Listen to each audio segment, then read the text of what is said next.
Hello again everybody. In this video, I'm just going to quickly run through various tips and pieces of advice that we'd like to give you all, especially for those of you who are new to sports betting and arbitrage. I'm going to discuss these points in a question and answer format, so here we go. The first question is, what is the most important advice for a novice trader? Well, what we'd like to say is start trading with very small stakes. The reason is simple. When you first start out, you will be prone to making mistakes. You'll probably be excited, nervous, perhaps slightly overwhelmed by the navigation of the bookie sites, and almost certainly on edge because you're wondering about how quickly you'll have to place the bet on time. If you add to all of this the pressure of knowing that you're placing bets worth several $100s, then you're going to create a situation in which mistakes are almost inevitable. Of course, mistakes are a great way to learn, so in fact they're probably the best way to learn. However, if you can avoid losing large sums of money when making these mistakes and learning the lessons that you need to, then it's better to do so. Not only from a financial perspective, but also from a psychological angle. If you lose a large sum of money early on in your sports arbitrage career, this will severely impact your confidence and may actually result in the demise of your project. It is impossible to trade effectively if you're constantly second-guessing yourself as a result of a large error you might have made in the first few weeks as a trader. So, by making small, several bets at first, you will start learning immediately, and you will be gaining extremely valuable experience which you'll use later on when making bigger and better bets. Initially, we suggest that you invest not more than, say, $50 to $100 as a total stake on each of your arbitrage bets, at least for maybe your first 100 bets. At the end of the exercise, you will have gained enormous experience and confidence, and you'll have a deep familiarity with a large number of your bookie websites. And that way, you'll know whether you want to continue with your trading project or not.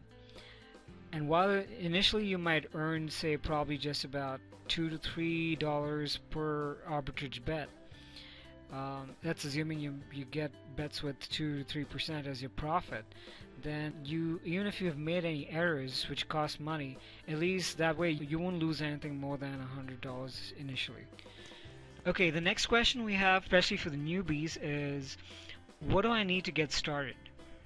You'll definitely need the following resources to make a successful start as a sports arbitrage trader. First of all, hardware. You'll need a Windows PC with a high-speed internet connection, and for software, of course, you'll require our 100% winners software, and if you've signed up for the upgrade, then you can use Arb Finder as well. And then you'll also require accounts. And when we say accounts, we mean accounts at the various bookmakers that we recommend, along with you'll also need online wallets or e-currencies like NetTeller and MoneyBookers. You'll also need an initial capital of at least $100 when you're starting out, although we recommend that as you gain more and more experience, you can start to increase that to $500 or $1,000 or even more. The more the better, actually. You'll also need to be able to spend at least a couple of hours a day trading, at least initially when you're starting off, so that you can get a hang of the entire system. Okay, next question. What currency should I use for my sports arbitrage betting? Now, at the start of your sports arbitrage trading project, a key decision you'll need to make will be related to the main currency in which you trade. Almost all bookmakers offer accounts in US dollars, USD. The second and third most popular currencies are the Euro and GBP, the Great British Pound. In general, it's best to trade in as few currencies as possible so as to avoid unnecessary exchanges. In practice, this means that you should opt to set up your bookmaker accounts in either USD, Euro, or GBP, and if you choose one currency, then just stick to that one. If your domestic currency is not one of the above, you should, if possible, exchange all your trading capital in one go, thereby avoiding the need for multiple transactions later on. While you're trading, use your online wallets like NetTeller and MoneyBookers to hold the funds and act as the transfer mechanism to and from your bookmaker accounts. Then, of course, once every quarter you should transfer a portion of your profits from your online wallets to your domestic account. That way you limit the number of foreign exchange transactions to just 4 per year, and you can reduce this further if you're able to leave your profits in the system longer. You may also choose to time your transfers during periods when the exchange rate moves in your favor, and this way it can result in significant boosts in profitability. Okay, now the next question is regarding online wallets and e-currencies. The following are the three most popular and important online currencies for trading purposes, and you should definitely open an account with each of them. The first one is Money Bookers, which is regulated by the FSA and accepted by most bookmakers and exchanges. The next one is Neteller, also regulated by the FSA and very commonly accepted by bookies and exchanges. The third one is PayPal, and even though it's regulated, there aren't that many bookies that accept PayPal, but it's still a good idea to make sure that you have an account with them. The next question is quite interesting. There are some of you who might wonder, at what times do the best arbs appear? Now, peak times for sports arbitrage betting activity changes throughout the year as sports events move across the globe and into different time zones. From April to November, peak times fall in the UK day from approximately 6 a.m. to 10 p.m. and from December to March, the peaks occur during the Australian day.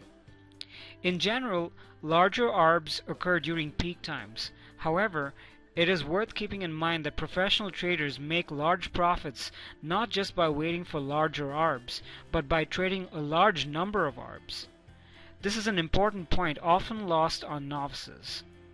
The key difference here is that a trader waiting for arbs of a specific profit yield may find himself waiting for several hours to complete his quota, whereas a trader who simply executes the first trades he sees each day will make all of his profits within the time he allocates for his trading.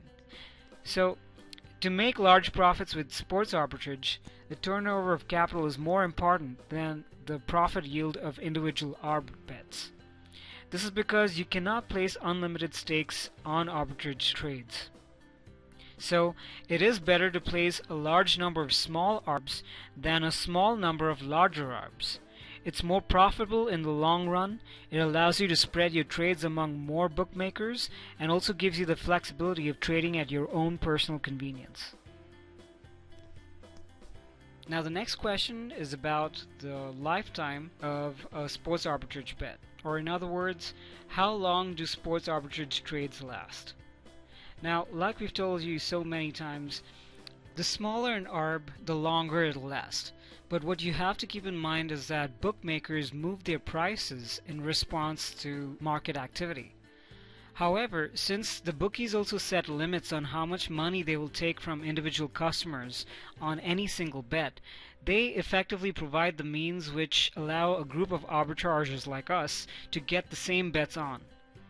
Generally, the most that can be comfortably placed on an arbitrage opportunity is, say, $1,000 to $2,000 distributed among the various legs or books.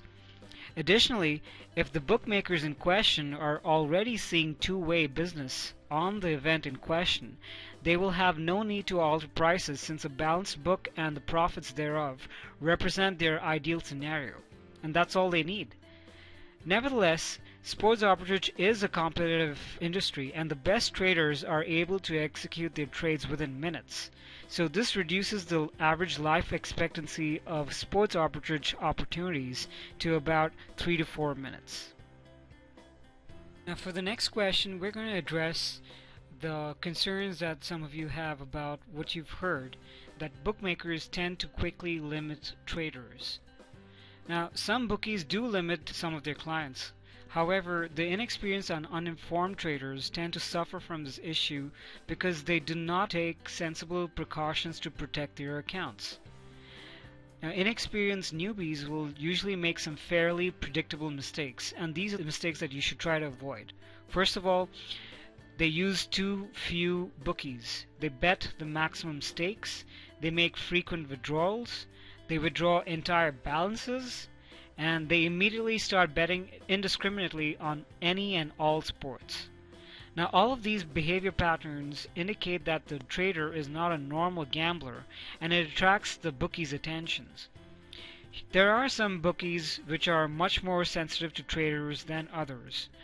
Some professional traders open new accounts with bookies by using the names and information of cooperative friends or family members. However, the best approach is to use the accounts until they are no longer useful, and then just focus your attention on bookmakers who have not limited you. There are plenty to choose from, so there's no need to worry at all. Next question. If I use your 100% Winners software or Arb Finder service, won't I be in competition with all of your other members? Now, in theory, sports arbitrage traders are in competition with each other. However, in practice, this only matters when they are chasing exactly the same trades at exactly the same times. For example, a trader based in the US during his daytime doesn't compete with a UK-based trader active during their daytime. Similarly, traders who use different sets of bookies from each other will rarely be in competition. In any case, you have a wide range of ARB bets and bookies to choose from in the 100% Winners software, so there's nothing to worry about at all.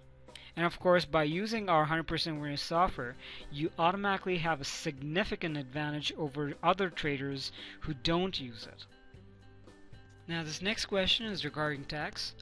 Are sports arbitrage profits tax-free? Profits from betting and gaming are fully tax-exempt in the UK, but not in the US.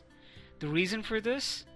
A long-established principle of UK tax law is that where a source of income is taxable, then relief is given for those who make losses if they do.